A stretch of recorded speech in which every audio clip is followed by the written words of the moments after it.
Hello everyone, my name is Dante Renee, and welcome to the 10 Room Bizarro YouTube page. Tonight's movie is Jess Franco's Macumba Sexual. Jess Franco's Macumba Sexual. This is put out by Severin Video, and this was actually put out by Severin Video. I believe the actual date was, well, it was some years ago. And it slowly looks like it's getting out of print. So you definitely want to jump on this on eBay or Amazon before it goes fully out of print. Put on by Severin Video. This film is from 1981 and clocks in at approximately 80 minutes. This is directed by Jess Franco. It also stars Jess Franco. It also stars Lena Romay, but she's using her pseudonym in this film, Candy Coster.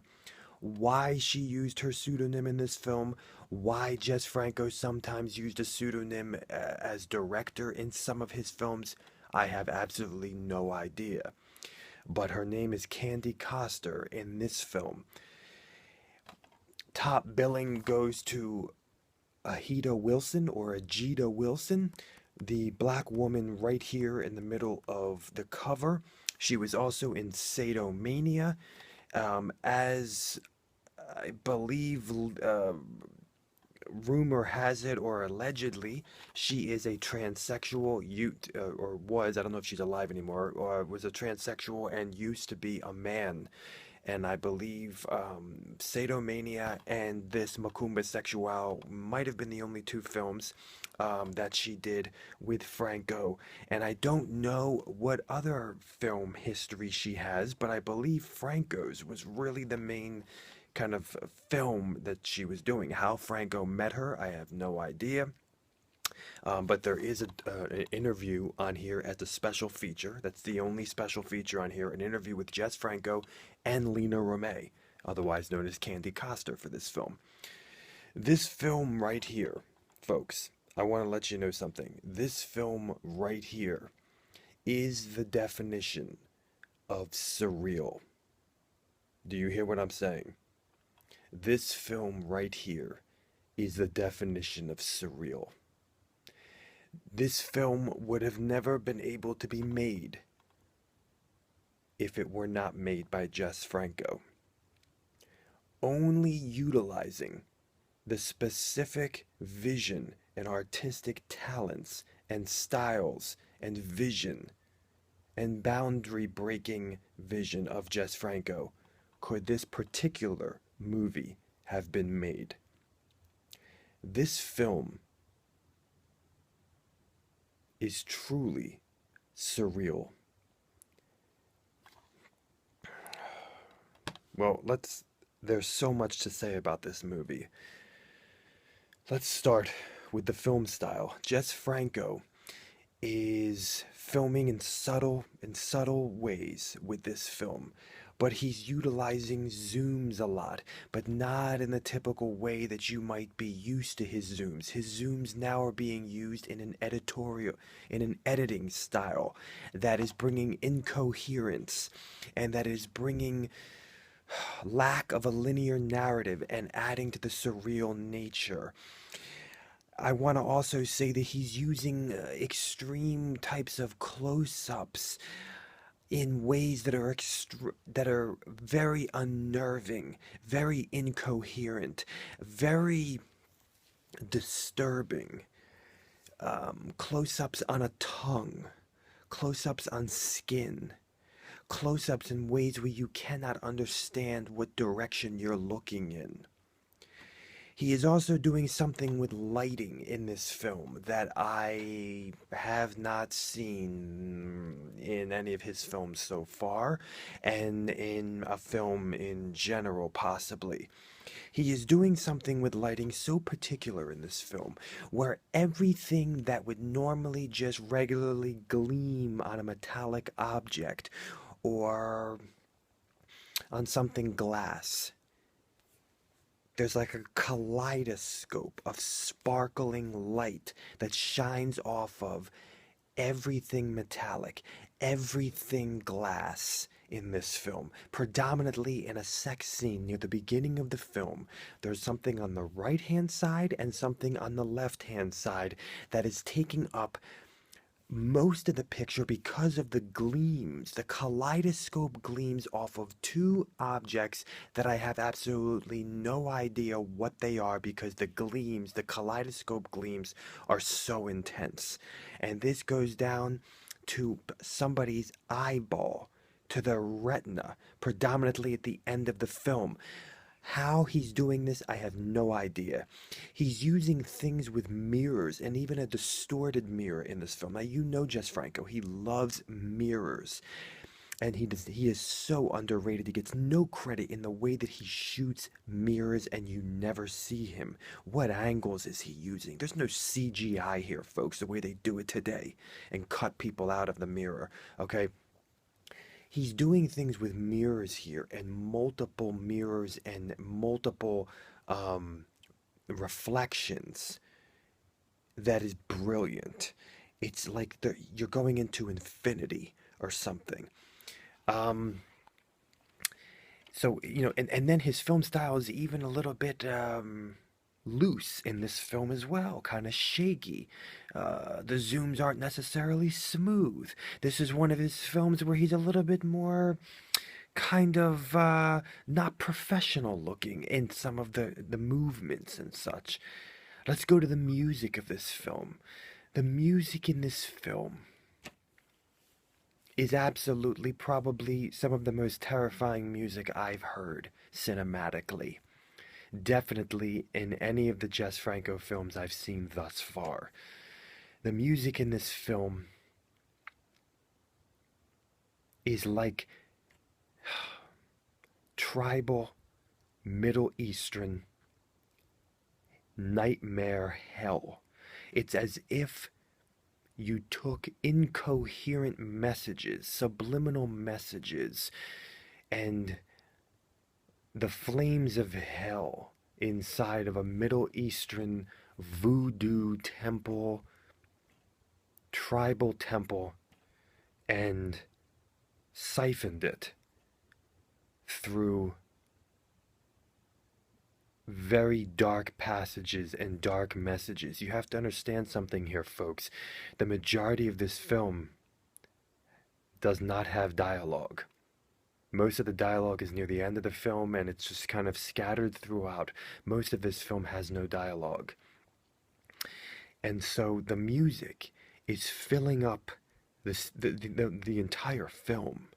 And this is music that is very disturbing. It's music that's very surreal. It's music that is off kilter and makes you extremely uncomfortable and forces you to be alone in front of this movie and realizing to yourself, this is not right. He's also using reverb in this film, where certain people at certain times just have reverb on what's coming out of their mouth, from talking to moaning to screaming sporadically. The music that is in this film also inexplicably is at a lower volume than you would normally hear in a Jess Franco film, allowing space in front of the music that makes you even more uncomfortable.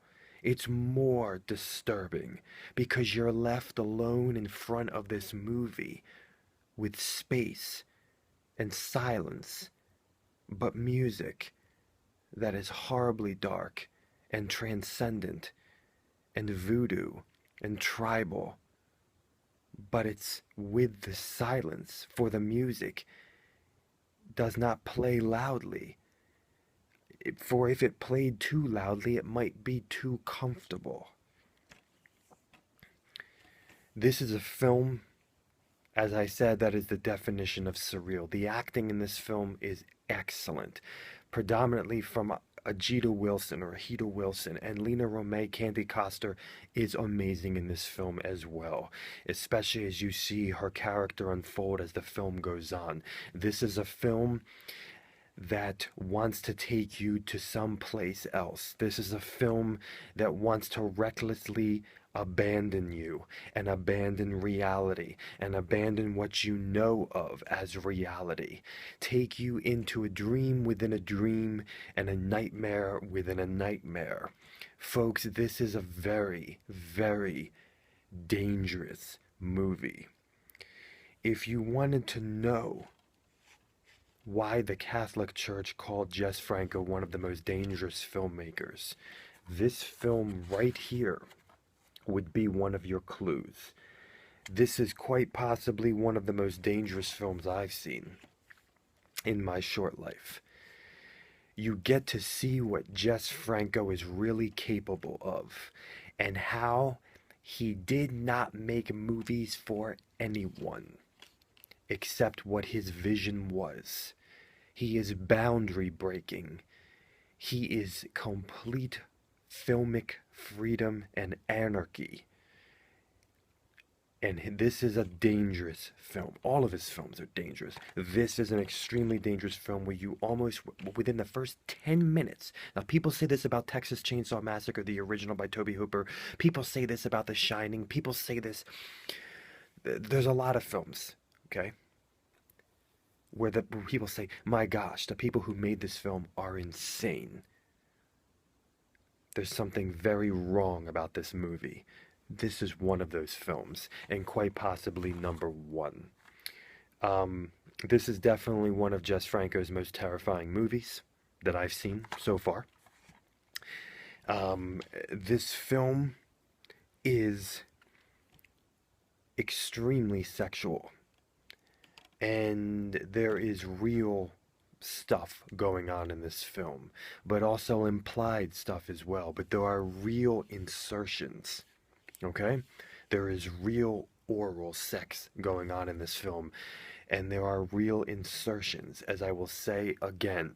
And I do not want to give away too much, but all I can say is that all of the softcore and slightly hardcore sex in this film,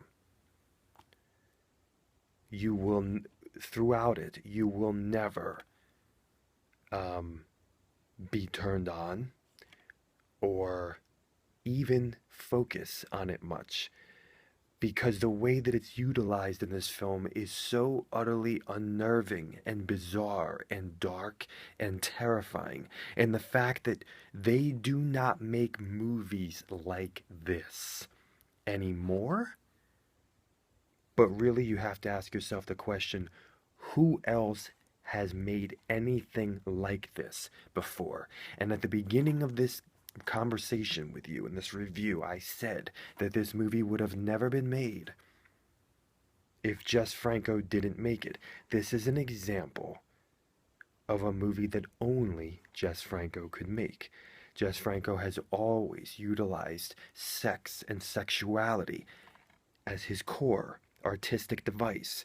This is a film. This is a horror film. This is a piece of surreal cinematic art.